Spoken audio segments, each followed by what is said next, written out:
Números, capítulo 33. Do Egito até Moabe. São estas as caminhadas dos israelitas que saíram do Egito, grupo por grupo, debaixo das ordens de Moisés e Arão.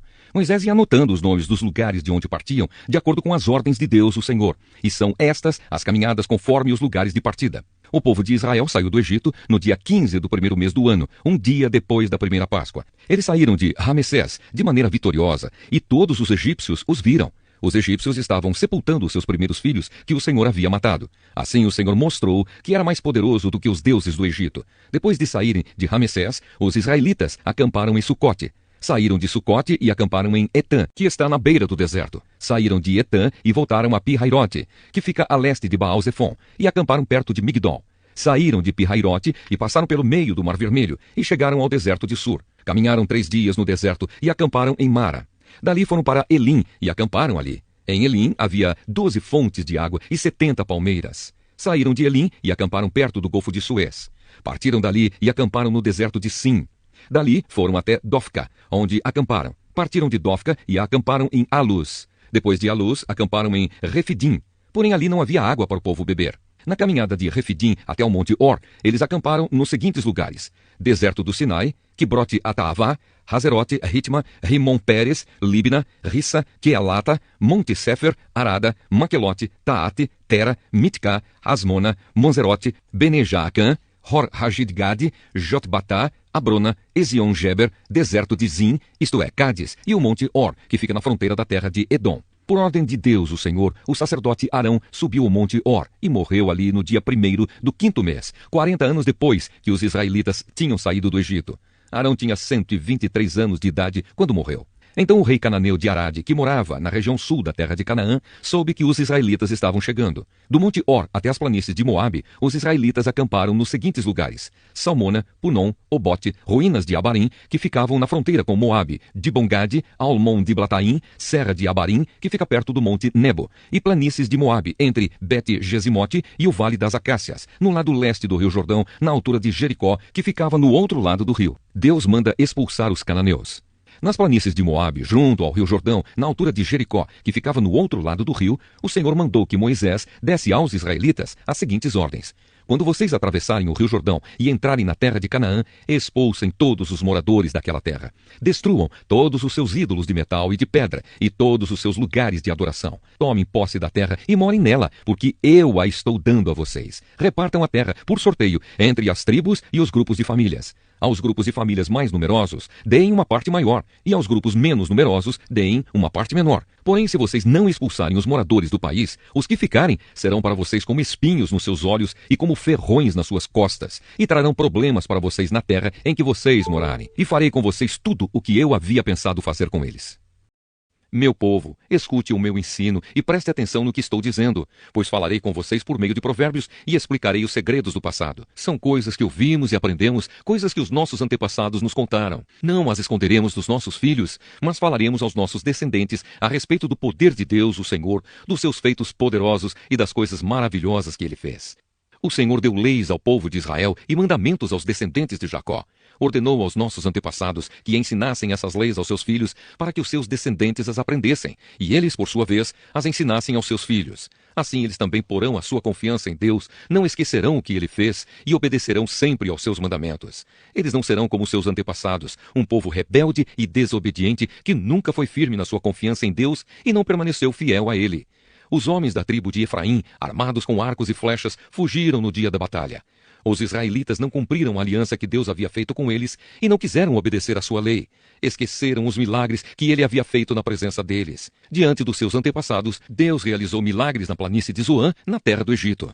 Ele dividiu o mar e levou os israelitas pelo meio dele. Ele fez com que as águas se levantassem como muralhas. Durante o dia, ele os guiava com uma nuvem, e de noite os conduzia por meio de um clarão de fogo. Ele partiu rochas no deserto, e das profundezas da terra tirou muita água para o povo beber. Fez com que nascessem fontes na rocha e que a água corresse como um rio. Mas os nossos antepassados continuaram a pecar contra Deus. Eles se revoltaram no deserto contra o Altíssimo. De propósito, puseram Deus à prova, pedindo a comida que queriam. Falaram contra ele, dizendo: será que Deus pode nos dar comida no deserto? É verdade que ele partiu a rocha e que a água começou a correr como um rio. Mas será que ele pode nos dar pão? Será que pode fornecer carne para o seu povo? Quando o Senhor Deus ouviu isso, ficou furioso. Ele atacou o seu povo com fogo e a sua ira contra eles aumentou, porque não confiaram nele e não acreditaram que ele os poderia salvar. Porém, Deus deu ordem ao céu lá em cima e mandou que as suas portas se abrissem. Ele deu ao povo pão do céu, fazendo com que caísse o maná para eles comerem, e assim comeram o pão dos anjos. Deus lhes deu comida com fartura. Depois ele fez soprar do céu o vento leste e pelo seu poder agitou o vento sul. Sobre o povo fez cair tantas aves que pareciam nuvens de pó ou os grãos de areia de uma praia. As aves caíam no meio do acampamento em volta das barracas. Então os israelitas comeram e ficaram satisfeitos, pois Deus lhes deu o que eles queriam. Mas enquanto estavam comendo, antes mesmo de ficarem satisfeitos, Deus ficou irado com eles e matou os homens mais fortes, os melhores jovens de Israel. Mesmo depois desses milagres, o povo ainda continuou a pecar e não quis acreditar em Deus. Por isso, ele os destruiu, como se a vida deles fosse um sopro, como um desastre que acontece de repente. Porém, quando Deus matava alguns, os que ficavam vivos voltavam para ele, eles se arrependiam e oravam com sinceridade a ele. Eles lembravam que Deus era a sua rocha, lembravam que o Altíssimo era o seu Salvador.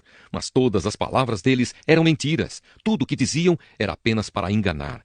O coração deles não era sincero para com Deus, e não foram fiéis à aliança que Deus havia feito com eles. Isaías, capítulo 25. Hino de louvor a Deus. Ó Senhor, Tu és o meu Deus. Eu te adorarei e louvarei o Teu nome, pois tens feito coisas maravilhosas. Tens cumprido fielmente os planos seguros que há muito tempo decidiste fazer. Deixaste as cidades dos nossos inimigos em ruínas, as cidades cercadas de muralhas foram arrasadas. Destruíste os seus palácios, e nunca mais eles serão reconstruídos.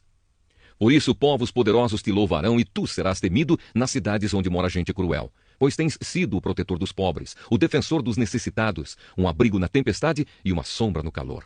A fúria de homens violentos é como uma tempestade de inverno, como o calor do deserto. Mas tu tapas a boca dos estrangeiros. Como uma nuvem diminui o calor num dia quente, assim tu calaste os gritos de vitória de homens violentos.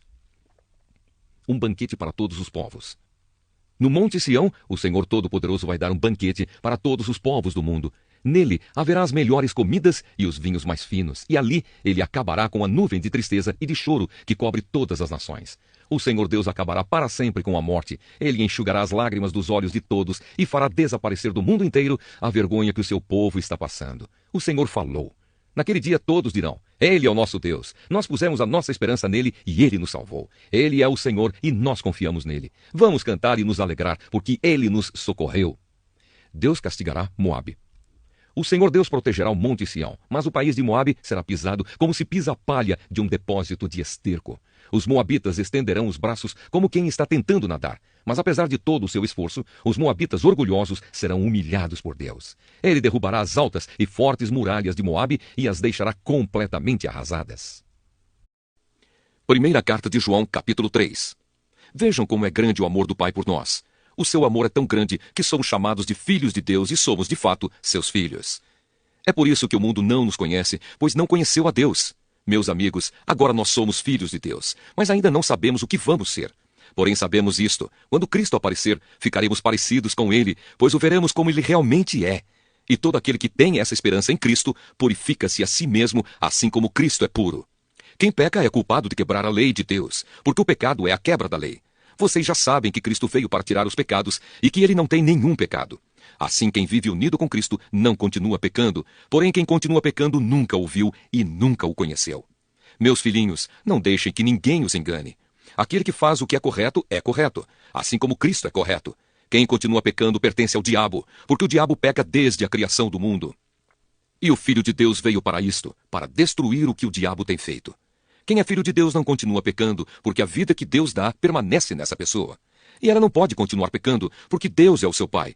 A diferença clara que existe entre os filhos de Deus e os filhos do diabo é esta. Quem não faz o que é correto ou não ama o seu irmão, não é filho de Deus. Amem uns aos outros. A mensagem que vocês ouviram desde o princípio é esta, que nos amemos uns aos outros. Não sejamos como Caim, que pertencia ao maligno e matou o próprio irmão. E por que o matou? Porque o que Caim fazia era mal, e o que o seu irmão fazia era bom. Meus irmãos, não estranhem se as pessoas do mundo os odeiam. Nós sabemos que já passamos da morte para a vida, e sabemos isso porque amamos os nossos irmãos. Quem não ama está ainda morto. Quem odeia o seu irmão é assassino, e vocês sabem que nenhum assassino tem em si a vida eterna. Sabemos o que é o amor por causa disto. Cristo deu a sua vida por nós. Por isso nós também devemos dar a nossa vida pelos nossos irmãos. Se alguém é rico e vê o seu irmão passando necessidade, mas fecha o seu coração para essa pessoa, como pode afirmar que de fato ama a Deus? Meus filhinhos, o nosso amor não deve ser somente de palavras e de conversa. Deve ser um amor verdadeiro, que se mostra por meio de ações. Coragem diante de Deus.